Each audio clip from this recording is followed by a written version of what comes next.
Good afternoon. My name's Mary-Ann Hagan and I work in Education Scotland. As Her Majesty's Inspector of Education, I normally work in the area of scrutiny. I am absolutely delighted to welcome you today and thank you for taking the time to be with us this afternoon. This is the final of our 6 seminars based on the professional learning paper, What Scotland Learned, Building Back Better. We'll put a link to this paper in the chat pane for you. The professional learning paper was the outcome of a synthesis of the publication What Scotland Learned, 100 Stories of Lockdown, that looked at the real-life experiences and linked these with the relevant research literature. We structured the professional learning paper into 6 themes: relationships, leadership, health and well-being, learning and teaching, communities, and finally, successes and achievements. Subsequently, we have created a series of professional seminars to follow these themes, which have been running since January and they finish today. The format of this session will be meeting the guests and a sharing of views from the young people in our panel, followed by some questions, time allowing, sent in by yourselves. However, we will also be monitoring the chat pane, so please feel free to share your thoughts and reflections throughout the session. And if we've time at the end, we may be able to address some more of the questions. The focus of this final professional seminar is based on the theme, as I said, of successes and achievements. In all of the seminars, we've brought together an eclectic blend of professional views to examine and discuss the What Scotland Learned themes. We were captured by the inspiration of Pak Ti-ung and Derek Brown as they discussed the importance of building strong relationships during the pandemic and post the first lockdown. We enjoyed listening to Nicky Murray, head teacher and author of The Little Iceberg, a book he had written to support children's mental health. He enthusiastically shared his experiences of being in a new school and capturing hearts and minds through teddy bears and tea bags. Through the community's professional seminar, we enjoyed listening to the approaches shared by Dr. Audrey Sutton and were in awe of the contribution made by Justin, a young person from Greenwood Academy, who demonstrated high levels of civic consciousness and wisdom. The significance of listening to children and young people continues to be of great importance, and that is why today we have the pleasure of welcoming along 2 young people from Young Scot to join this seminar. Reflecting on the main messages from the successes and achievements highlights the steep learning curve experienced by young people. We will hear many of the What Scotland Learned themes reflected as the 2 young people share their own experiences today. Joining the seminar is Gail Gorman. Gail is Chief Executive and HMI Chief Inspector of Education. Gail is responsible for the leadership of Education Scotland in driving quality improvement for learners across Scotland in order to raise attainment for all and close the attainment gap. Over to you, Gail.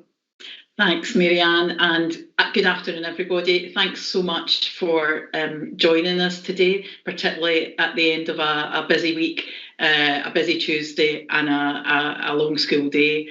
So, it's an absolute delight to be here, particularly participating in this final session with our young people who lived through this amazing experience we've all gone through, but have their unique perspective and experiences that I think as a system we can lead with. So I kind of just wanted to really just set up the discussion that we're all going to participate in, just by reflecting on really some of the successes that we've seen, you've experienced and you've delivered through What Scotland Learned, and thinking about the fact that so much of the coverage globally, nationally, in Scotland, regionally, is about, all the challenges there were with COVID, of which we all know there are many and some of them were very tragic indeed. But actually, for me, I wanted to talk about the key successes and achievements. And at the forefront of that, I think, is young people's resilience. And for me, one of the things that, if you recall back to the pre-COVID times, as we now just call it, pre-COVID times, there was a lot of conversations about how closeted our children and young people were, how protected, things such as cotton wool generation were said and other derogatory terms used about our young people. And I know that we all knew that actually that's not the young people we serve, that's not the young people we work with and that we have in our households. But actually, that was certainly a narrative. And one of the things that I think absolutely everyone should be so proud of, but particularly our young people themselves, is the resilience that they showed during COVID. Because actually, it's been really scary for all of us. There are times where I've just shut the door, put my blinds down, and, had a wee quiet sob to myself about how the world was changed and life would never be normal. And, I'm a much older person, but, kind of quite resilient. And actually, we've had these young people who have not only dealt with overnight their education system changing and delivering online or remotely or however they were supported, but actually their whole lives round about that. Often many of us will have one thing change in our lives, but actually during this pandemic, everyone, including our young people, had everything in their lives change, and actually see adults who are usually their rock and their certainty in life actually have a different perspective and be unsure and scared about the future. So for me, the fact that young people totally pivoted, were then helping teachers to sort out their IT and tell them how to do it quicker, how to do shortcuts, and learning, having collaborative learning experiences virtually, dealing with their own mental health, supporting each other, and then coming out of it, having succeeded at that, I think is hugely significant. And of course, supporting that where the workforce, the teachers, you guys, supporting, developing and learning alongside those resilient young people. And for me, one of the successes of this, that I'm sure we'll come on to talk about, is the fact that as a system, we pivoted literally over a weekend. And suddenly you can't go back into school, you can't pick up your materials, you can't go and do this, they're closed. Actually, we're going to try and see what we can do to continue as we go forward. And the resilience of you as educators was really quite significant. So thank you for that. And for me, it just shows the positive ability to change that we have, that we can probably use going forward in different ways. But that's probably all from me, Marianne. Thanks. Thanks very much, Gail. Also joining us today is Dr. Sandra Ferguson. Dr. Ferguson is Associate Director for Psychology at NHS Education for Scotland. And she has a leadership role for the National Psychological Trauma Training Programme. She has a career-long focus on the impact of trauma and how to effectively and safely support recovery and enhance prevention of future harm. She's also the author of Survive and Thrive, an evidence-based psychoeducational programme to support self-management and understanding of the impact of all complex trauma, which is now run in most health boards in Scotland. It's my pleasure to now invite Dr. Ferguson to say a few words. Thank you very much, Marianne. And I'm just reflecting on my success. I've actually managed to get my camera and my mic on at the right time. And that seems to be like the story of this new virtual world. Thank you so much for the opportunity to join you. It's such a privilege to join this conversation and the young people here today. And so nice to reflect on the successes and achievements, because I think we have all been very focused on, and quite rightly, and we need to acknowledge the genuinely hard things that everyone has lived through for the last 18 months, the losses, the bereavement, the financial challenges, the loss of professional and personal support. But I guess one of the things I've really thought about thinking about this wee introduction is that as a country, we're set up reasonably well already, thinking about how do we improve the way we respond to people across the lifespan in terms of trauma, adversity, and we were already having those conversations. So I think we had a lot of learning to build on.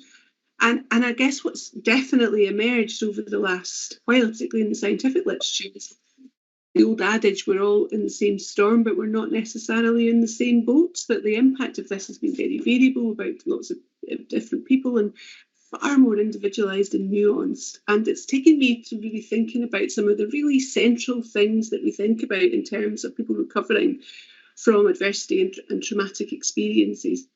And in Scotland, we added these, there's a number of principles of trauma-informed approaches that we use, and we added two to the usual list. And the first one really reflects what Gail was saying in terms of respecting resilience, respecting the fact that the vast majority of people will face these hard things and do as well as possible. And the other one that I'm going to talk about over the next couple of minutes is that relationships matter, and that's come through so much in the learning from this report.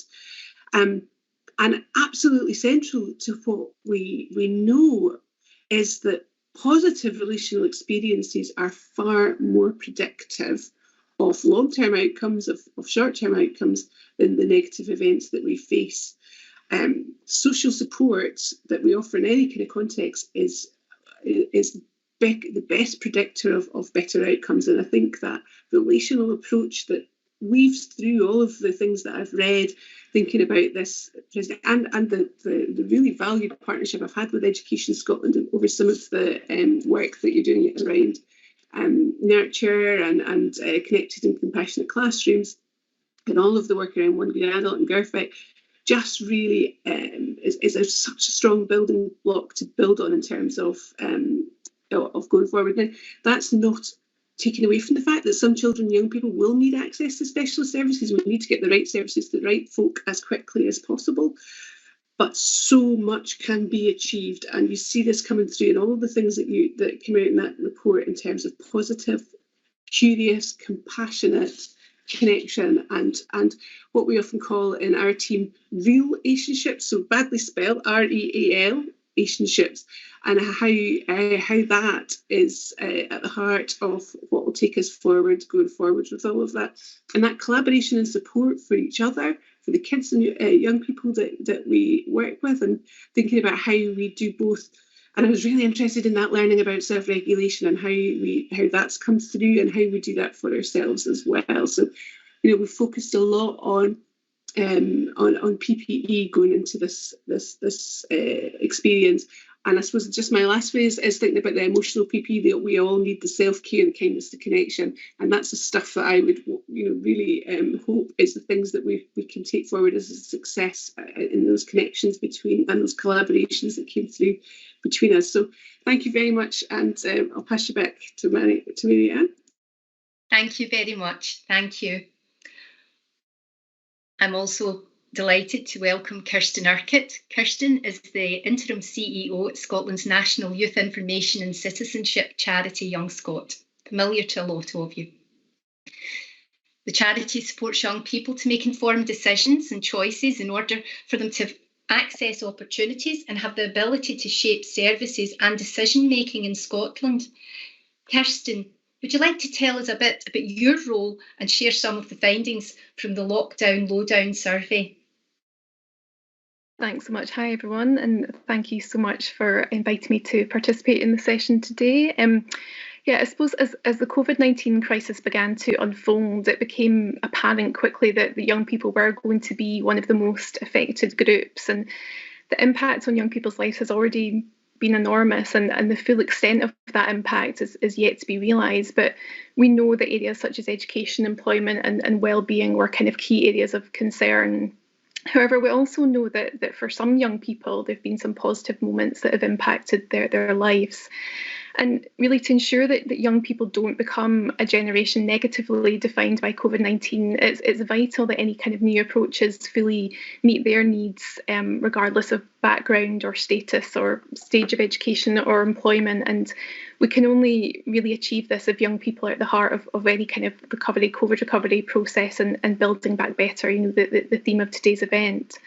So if we're going to benefit from young people's expertise, insight and creativity and talents, we need to ensure that young people are treated as equal partners, and it should involve young people from all backgrounds. And that's why we're delighted to be joined by Poppy and Claire, two of our Young Scot High volunteers, who are going to share their own experiences with you shortly around kind of their experience of home learning. So throughout the pandemic, Young Scot has been supporting young people with quality assured information, but also providing them with opportunities to have their say on COVID response and recovery. And this included delivering supporting a COVID education recovery panel via our YS Hive co-design service and via our series of lockdown lowdown surveys that we did in partnership with the Scottish Youth Parliament and YouthLink Scotland. So we ran 3 surveys. There were over 10,000 young people that gave their views on areas such as education, COVID restrictions and health and wellbeing. And these surveys and this insight from young people have played a pivotal role in COVID response for people like Scottish Government and a range of other external stakeholders and partners.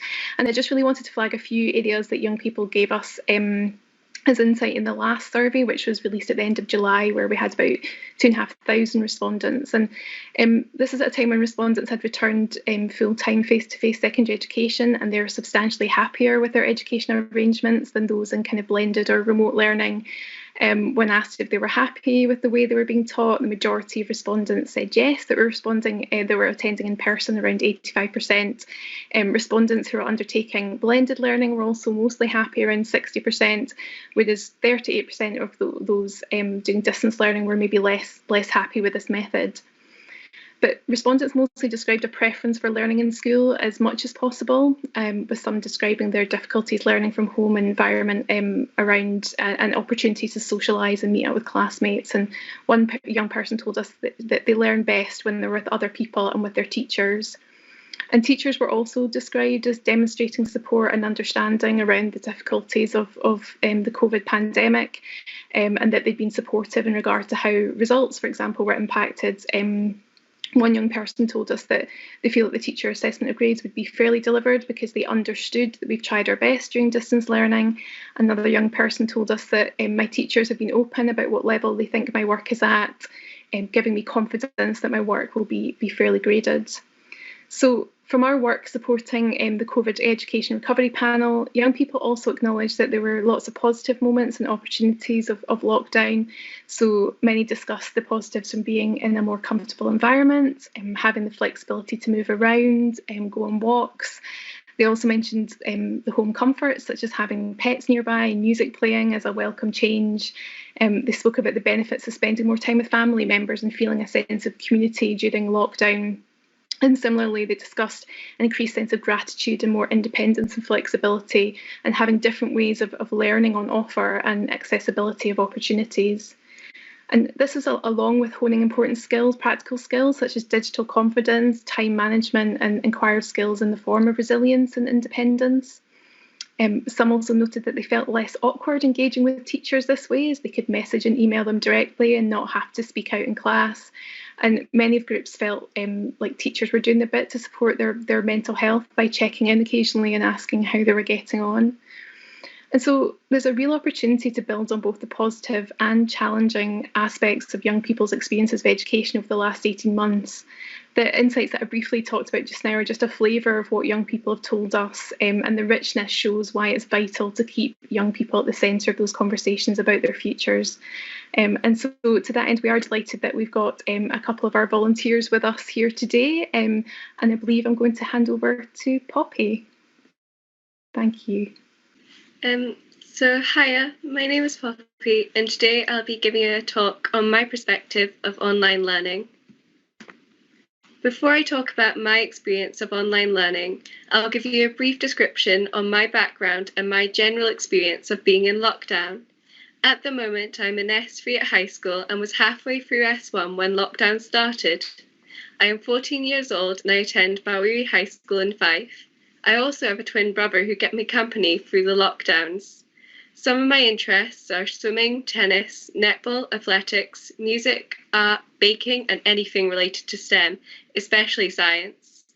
I was very fortunate to have a loving and supportive family in lockdown, as well as extremely supportive teachers.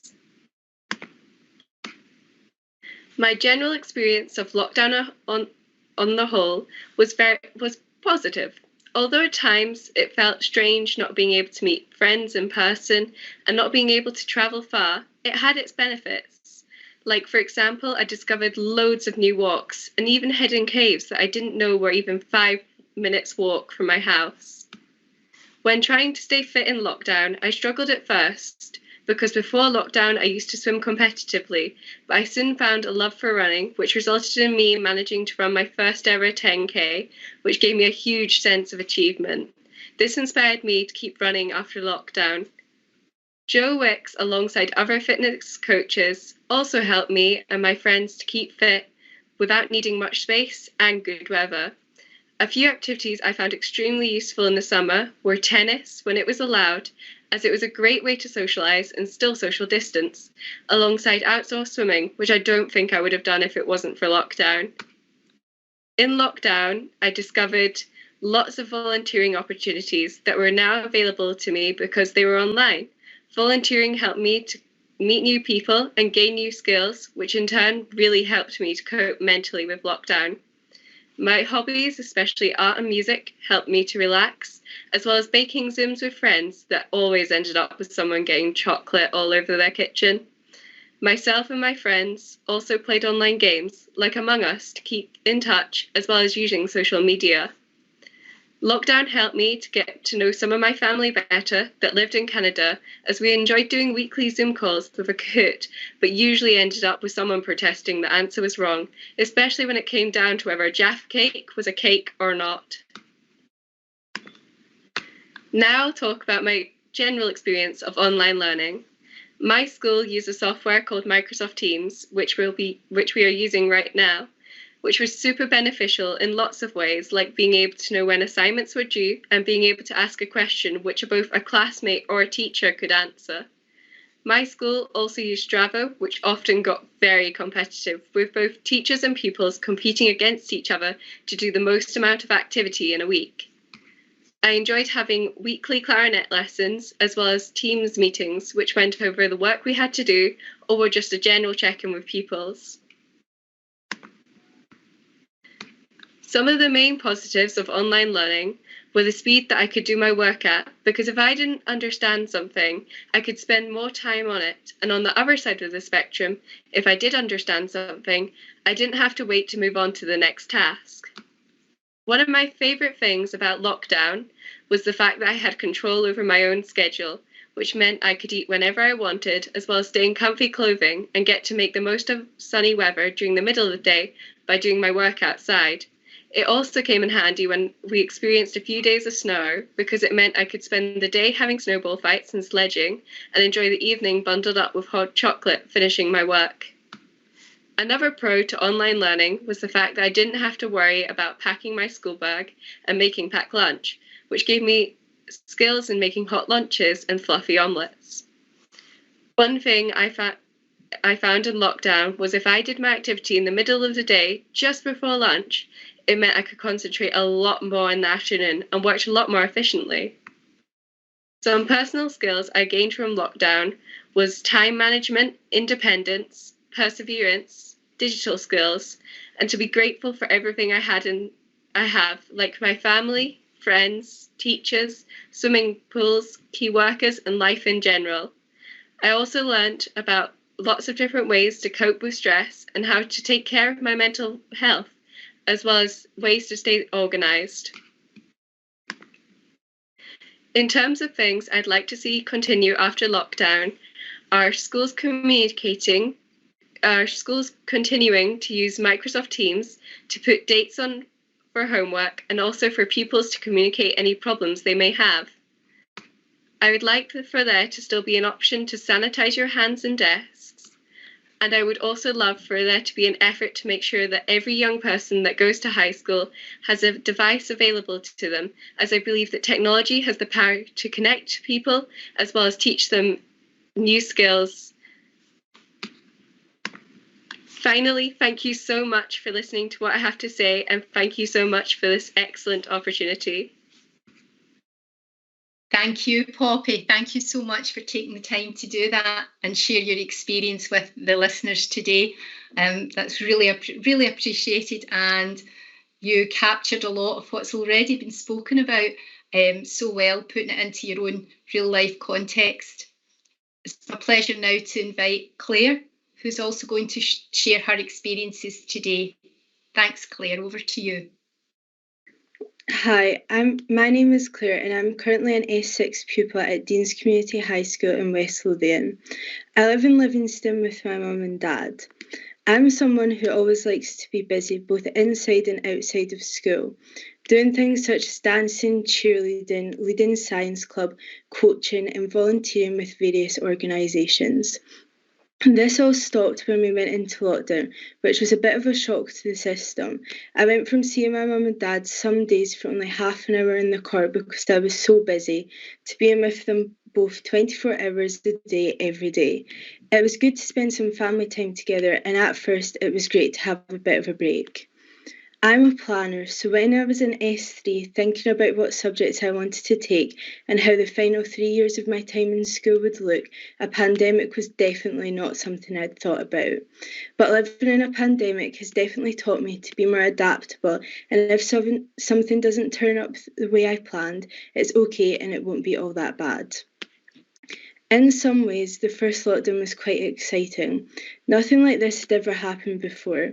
I remember being in a Duke of Edinburgh meeting when the BBC breaking news notification came through, saying that schools would be shut at the end of the week, and then again the next day sitting in National 5 Modern Studies when John Swinney announced exams wouldn't go ahead for the first time ever. This was quite a confusing time for me as I was deep in preparation for my National 5 exams. I had to hope that the hard work I'd put in all year would pay off when I got my results in August, and thankfully it did. During lockdown, after the first couple of weeks, we moved on to our S5 timetable.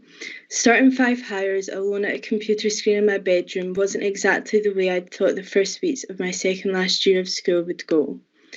At first, the thought of moving into 5th year was scary, but I was meant to feel less stressed by the format of our timetable getting changed, so we had 1.5 hour bursts of every subject twice a week. This timetable included downtime, where I was able to spend time away from the screen or finish any work that I hadn't managed to. In classes, the work we were doing had a wide range, including posters, Teams calls, and watching documentaries. Having different types of work was nice and made online learning much more enjoyable. I felt like my school really cared about both our physical and mental well-being throughout the pandemic. There were several surveys for both parents and pupils to complete about the structure of online learning and the workload, and if anything came up, changes were made. To help both pupils and staff's mental and physical well-being, the PE department organised a 3K a day challenge for every day in May. Bringing out my competitive side, I completed every day of the challenge. I know I definitely wouldn't have walked 3K every day without this challenge. It made me feel so much better mentally and put me in a much better routine. This was my first experience of online learning, and although challenging at times, I actually really enjoyed it. And it really helped me feel like I understood the work, as I couldn't just quickly ask the person next to me what the answer was. Although my patience was definitely tested, I persevered, and I think online learning helped me develop so many skills that I probably wouldn't have without lockdown. These include written communication, resilience, and time management. I don't think I had ever been more excited for a first day back at school than I was last year. We were finally getting back to normality, and although restrictions were still in place, it felt so good to be back in the school building again. I thought that was the end of lockdowns and online learning, although I was proved to be very wrong. After what was a fairly normal first 3 months of school, quite a few of people in my year had to isolate, including myself. After the 10 days of online learning were over, we had 6 days of being back in school until we had to isolate again. In isolation, it was difficult to keep motivated, but having support from all my teachers, making it feel like I wasn't missing out on anything whilst at home, helped me keep my motivation. During isolation, I found it difficult to do a full day's work of school online and then revise in the evenings for upcoming December assessments. To make sure I could do school and revision to the best of my ability, I decided to do my schoolwork in the office and then go upstairs in the evening and revise in the dining room. This was a time where I had to be adaptable, just like everyone else had to be. I am now more self-aware of where I work best and what I need to do to achieve the results I wanted to in my hires. The second lockdown felt long. The weather was bad and it just felt never ending. My higher exams had just been cancelled, so during this lockdown I knew I had to stay focused and still work hard in order to prepare for assessments. The school day felt very structured, with clear expectations set from the beginning of the term. Having already adjusted several times to online learning, this time didn't feel much different. We registered daily and worked to complete courses through things like Teams calls and PowerPoints with voiceovers. Again, throughout this lockdown, I felt supported by my teachers a lot. Just a simple message on Teams about the weather or to let us know that we were all in this together felt like so much and made me appreciate the face-to-face conversations that we once had, which seemed like a thing of the past. We had the opportunity to talk to 6-years about the subjects they took to help us make decisions about our course choice, which also had to be done during lockdown. I feel this was an opportunity I wouldn't have got without lockdown and helped me pick and feel confident in the subjects that I was choosing to take. In my role as BBL champion, I promote body confidence around the school. This was difficult for us to do, so we had to come up with different ideas that could be done at home. We created a playlist to help people stay upbeat and also did a Twitter mirror campaign to give people little reminders and help them feel good about themselves. We had to be creative, which is another positive skill I have developed throughout the pandemic. On the run-up to assessments, I took part in the eSchool study support classes. These were really helpful and gave me additional confidence going into assessments. Throughout the last year, I've really enjoyed learning about how my subjects relate to the pandemic. For example, in biology, we learned about the process of PCR, which gave us an insight into how COVID tests could produce results. In modern studies, we learned how the pandemic may impact social inequalities, making me more aware of situations happening in the current climate. Being in lockdown gave me more time and I had the opportunity to volunteer with Young Scot on their health panel. Being on the health panel in the midst of a pandemic gave me so many opportunities, such as working on COVID advertising for young people, hosting a talk on mask exemptions with other young people from Enable Scotland, and talking to Professor Jason Leach about vaccines. I enjoyed helping to shape content around COVID and having a voice as a young person through volunteering. I now also volunteer on a panel shaping the Young Person's Guarantee and on SGN's Future Thinkers panel to help shape the future of an energy company. I think one of the biggest positives of lockdown is it helped me stop for a minute and reflect on what I wanted to do in the future. I went from wanting to study medicine for the last 4 years to exploring my options in a range of fields. Although being in lockdown whilst having not much idea of what I wanted to do was difficult with no work experience available, I was able to have more time to research different careers. This was also a time that I could turn to my teachers and ask them for advice on potential degree options. Although I probably drove them mad constantly changing what I wanted to do from chemistry to politics and biology to economics. Watching how decisions within the government were made and seeing the positive and negative impacts these decisions had on my life and people's I knew, developed my interest of politics. After a long journey, I've finally decided what I want to do at university, and I know I wouldn't be in the position I am now, feeling confident and looking forward to studying politics and economics without having had the additional time in lockdown and without the support of my teachers. One of the standout things from online learning was the support that teachers gave us all. The check-ins they gave us to make sure we were okay and to let us know that we weren't alone. It meant so much in a time that I think we can all agree felt very lonely at times. Seeing my teachers adapt so quickly and show such dedication gave me increased respect for them and has inspired me to think about pursuing a career in teaching in the future. Although online learning brought up many challenges, it helped give me structure to my day during lockdowns. The main thing I took away from it was not to take going to school every day for granted and how lucky we are to live in a time where we can continue to get a high quality of education when basically everything else in the world was shut down. Thank you. Wow, thank you, Claire.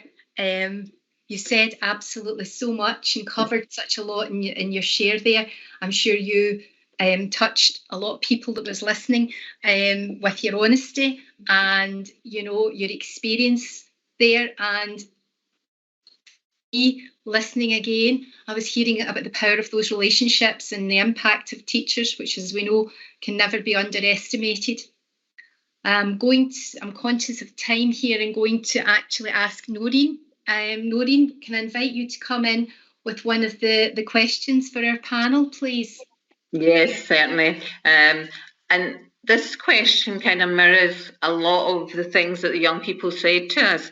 The question that we got from the audience was, how do we move away from a deficit model that is often portrayed and promoted in the media? For example, we've all heard of Generation C, and to move away to a more positive focus on the successes and achievements and the resilience of children and young people. And can I ask Dr. Ferguson to answer this first, please? Thank you. What a great question and what an ambition. I think if we could do that, it would just be such a great outcome. I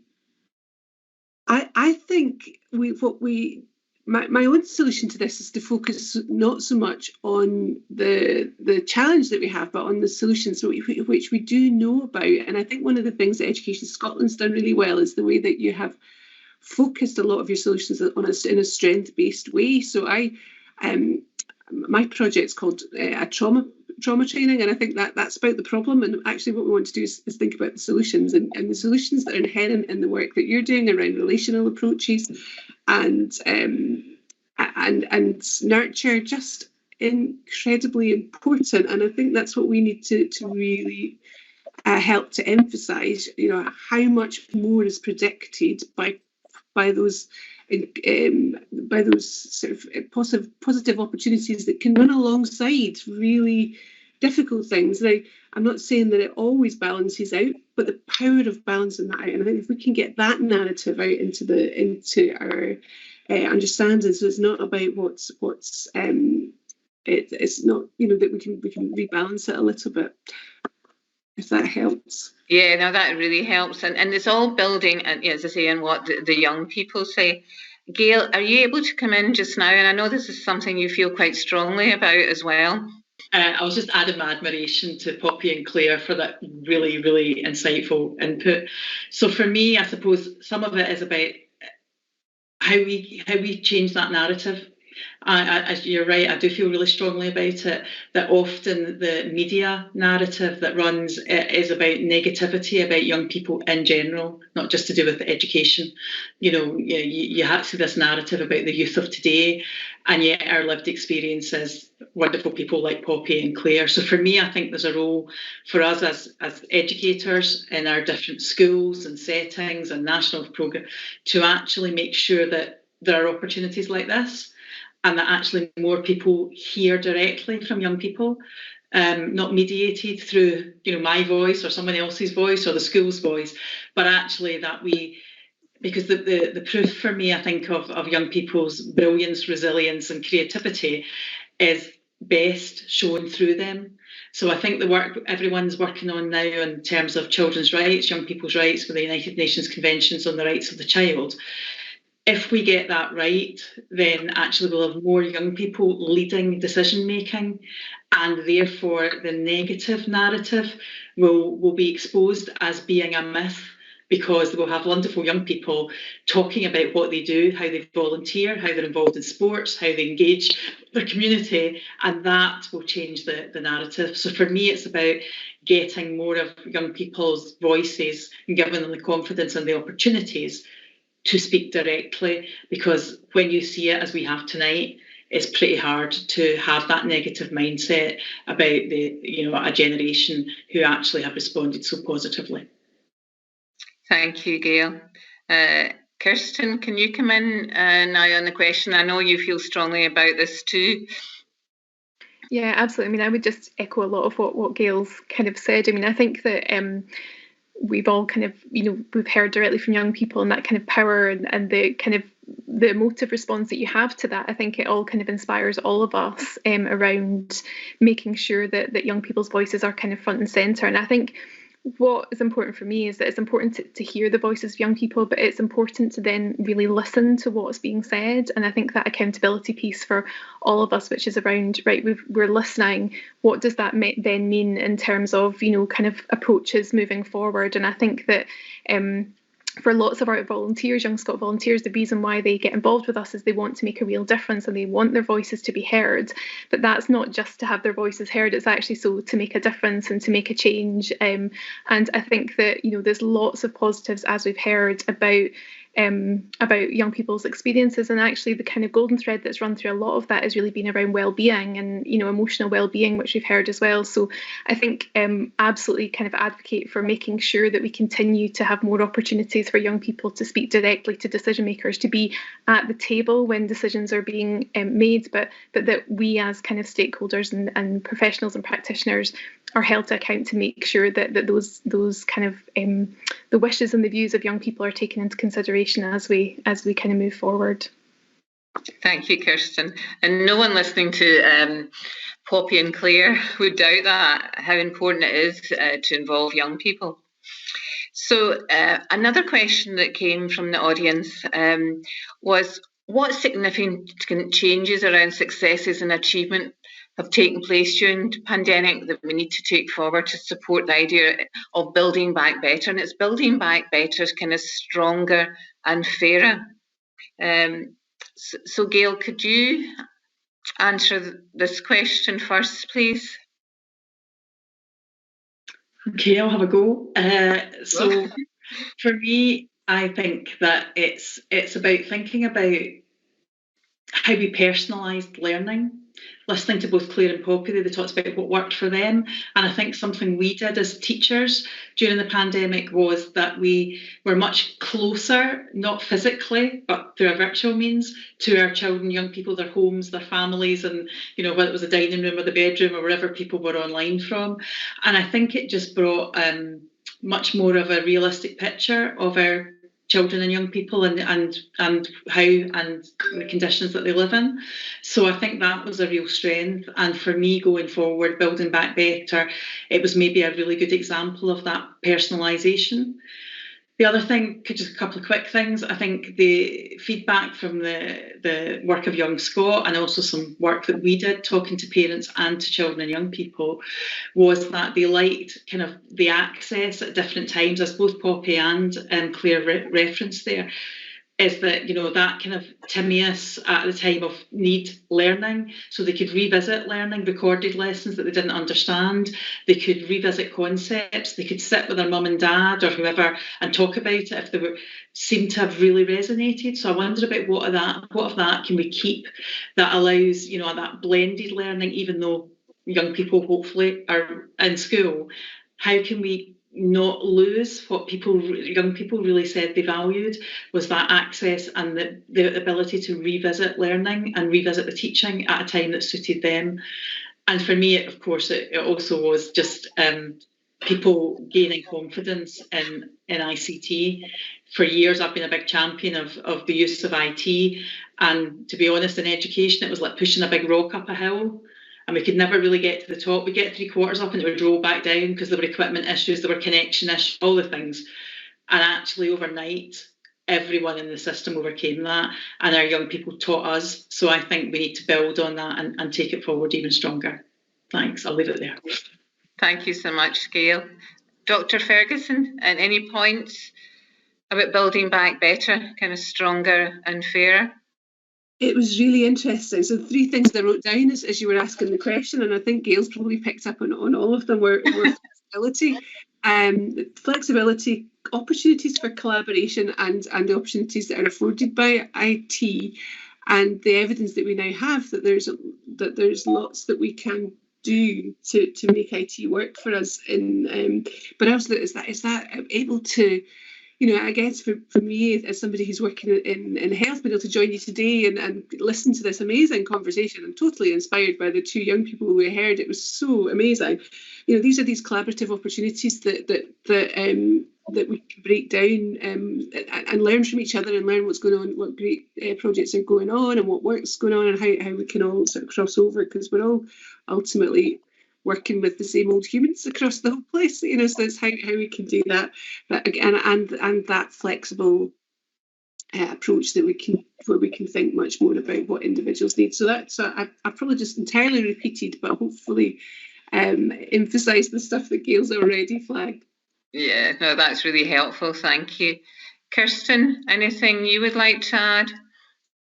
Yeah, I mean, I would just, again, kind of echo what's been said, but I think something that's really interesting as well is that absolutely that kind of person-centred and flexible kind of personalised approach is important. But I think what we've been hearing from young people is just how much they value that sense of community from being at school. I think that actually being away from, you know, in a home learning environment, and you heard from Claire, you know, she was never more excited about a first day back at school.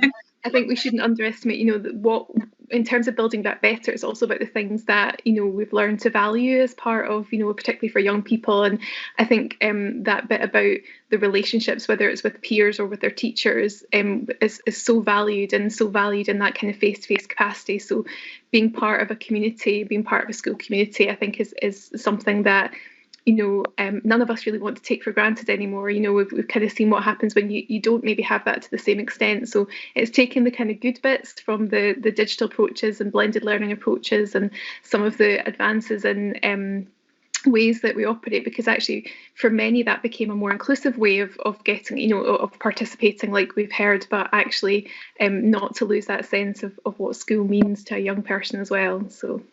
Yeah. Thank you, Kirsten. No, we heard from lots of children, young people, parents, especially parents, how delighted they were when the children were back at school. And one head teacher said to me it was a joy to see the children coming back in. They were smiling and were so happy to see their friends again. Poppy and Claire, I don't know if you want to come in. I mean, whether there's anything at all that you want to say. You know, feel free to come in. Poppy, is there anything from what's been said? I mean, a lot of what everyone's talking about is basically what you and Claire highlighted so well in your presentation.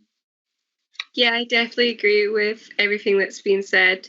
And I really think, like, going forward, technology is such a valuable thing because it will be used even more in lots of workforces in the future, just developing to use technology in life. I think the great thing with lockdown was learning all these digital skills, because that means I can then use them later on in my future. And yeah, I definitely agree with all the other points that have been made too. Thank you so much, Poppy. Claire, is there anything you want to say? I mean, you don't need to, it was just to give you the option. I think I just echo what everyone else said, and I agree with Poppy about the technology. Like, even some of the things we've started to do at school, all our homework's given on Teams and stuff, and I think that's obviously came from lockdown, and it's been so much better than getting loads of sheets of paper. No, that's a real strength that's come from the pandemic, hasn't it? Okay. Now, the next question that the audience asked us to ask was, and it's building what, you know, everyone has already said, is what should be put in place for young people to secure, and children and young people to secure a positive and fulfilling future as we learn to adapt and live with the impact of the pandemic. And obviously, you know, what everyone is says is digital technology. Kirsten, have you any thoughts on this? And I really like the phrase one of the audience uses, a positive and fulfilling future. Yeah. I mean, yeah, I think, you know, we don't want young people to be negatively kind of impacted. And I think that, unfortunately, sometimes, and some of that is a kind of external narrative for young people, it can seem a wee bit bleak in terms of, you know, employment prospects and some of the kind of areas where young people may have, you know, gone and got part-time jobs and things. You know, there's a, you know, things like kind of travel options for young people. You know, there's lots out there which are definitely challenged. So I think it is really about, in terms of what can we put in place, it's still about kind of identifying really positive opportunities for young people to participate in, and thinking about the things that we've learned in this way of working. How do we how do we continue to do that? So an example of that is, both Poppy and Claire kind of volunteer with Young Scot, and we've been doing that in this way, in this kind of virtual way. And even as we move into more face-to-face, still offering young people the opportunity to engage with us in a kind of virtual way, because we've had young people from, the Highlands and Islands of Scotland that may have been more restricted to volunteering, being able to take part in positive opportunities. So I think it really is about, let's not make this a defining thing. Let's make sure that we continue to have those positive opportunities and to keep doing this, highlighting the great things that, many of the great things that have come out of this time and the learning that's come from it. But I think there's a responsibility on all of us to make sure that, we're involving young people in the conversation, we're involving young people in what comes next, but that we don't let it happen, not on our watch, as they say. So that would be my thoughts on that. Thank you so much, Kirsten. Sandra, any thoughts? Yeah, goodness, these are really challenging questions, and I was thinking about how to formulate my answer to this one. I think there's loads and loads of things that I would want us to continue to value, and I think Kirsten's already mentioned something that's come out of the work that we've seen develop, the things that have become easier to do, the two focuses that we've found becoming easier to do that I think contribute to the whole of the systems working more effectively is the ability to include and highlight and really elevate the voices of young children, young people, or people with lived experience, or people with, the people whose voices, people that we serve. It's easier to integrate, and we can help that because they probably know how to do this, and we can learn from that. So there's the voices of the folk that we serve is really important. And the other thing that for me has been really important is that there's been a value put on us thinking about the workforce and the broader systems in terms of well-being that wasn't there before, and the narrative about that being unacceptable, and a well workforce and a well sort of supported workforce will create the best opportunities for our children and young people going forward. So I think those are two elements of that I think if we can continue to value and not lose them, that they will help to secure the future that children and young people absolutely deserve and should come out of the difficulties that we've all experienced. Thank you so much for that, Sandra. Gail, anything else to add? Well, just to build on what my colleagues have just said, which is really, really important, I think there is an opportunity to build an even stronger future of opportunities for our young people because the IT will help us. Scotland's secondary schools are really quite small, as many of us involved in them know. And so sometimes the curriculum choice that young people have is limited because you actually need to have so many kids to be able to run higher philosophy or to do advanced higher in a particular subject. And although some local authorities have worked really well at getting consortiums of schools or groups of schools together to kind of offer that, people were having to go on buses and go to a school across the other side of the city or whatever. Well, those days are gone. Actually, if we can look at the widest curriculum offer, and it doesn't matter if you're in Orkney or you're in Motherwell, actually you're able to access that because that's what you want to learn about, that's what you want to do as a career. I just think that opens things up. Never mind if then we get global connected classrooms, because that would just be really fantastic and exciting and innovative. So I think the world's your oyster, hopefully. Thank you so much. And as we now go to the young people who the world is their oyster, absolutely. Claire, any points on that? Anything you want to say about securing your positive and fulfilling future? I agree again with what everyone said. I think it's important that we look at what's good that's happened and good that's opened the future to other young people, and then carry that on, and then also look at the challenges and see the challenges and make them into positives. Thank you. That's a lovely way of saying it, Claire. See the challenges and make them into positives. Thank you for that. Poppy, anything you would like to say? Yeah, I definitely agree with everything that's been said, and it would be really exciting just to have all the different courses available, especially if you could do them online instead of having to go to a different school just to get another course in. And another thing that I really hope to see continue after lockdown is in my experience, there was so much good communication between the pupil and the school, and I'd love to see that continue, whether or not it's virtual or in person, just making sure from the simplest of asking how the young person is to also maybe sharing opportunities that are available to them for them to then continue to do, whether that's external activities or ones that are linked through the school. Thank you so much for that, Poppy. Marianne, can I pass back to you? Thank you very much, Noreen, and thank you for handling the questions section so beautifully. It's coming to near the end and the close of our session today. We obviously want to offer a very special thank you to both Poppy and Claire for their motivational, authentic and inspirational personal shares today. Keep talking because people are listening, and that's how change happens. You've certainly given me, and I'm sure the listeners in this call, plenty to think about today. Something that kept coming through was the idea of creativity and innovation being born of necessity. You know, Gail spoke about how quickly we could switch and go on to online learning when we needed to. There are many things that we have to maybe pause now and reflect on and keep what's working well and build on it. But certainly we can't do that without listening to those children and young people and having their voices there. So I would just like to thank the panel. Gail, I don't know if you would like to say a few words. Just really to say thank you to everyone, especially Poppy and Claire, but also my fellow panel members as well.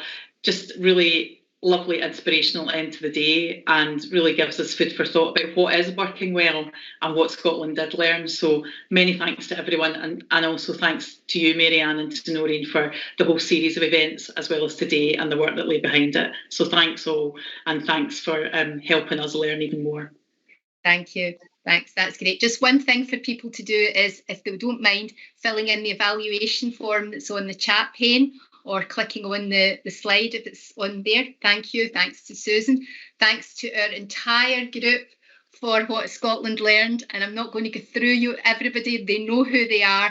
And thanks for everybody behind the scenes who's worked tirelessly to support us today.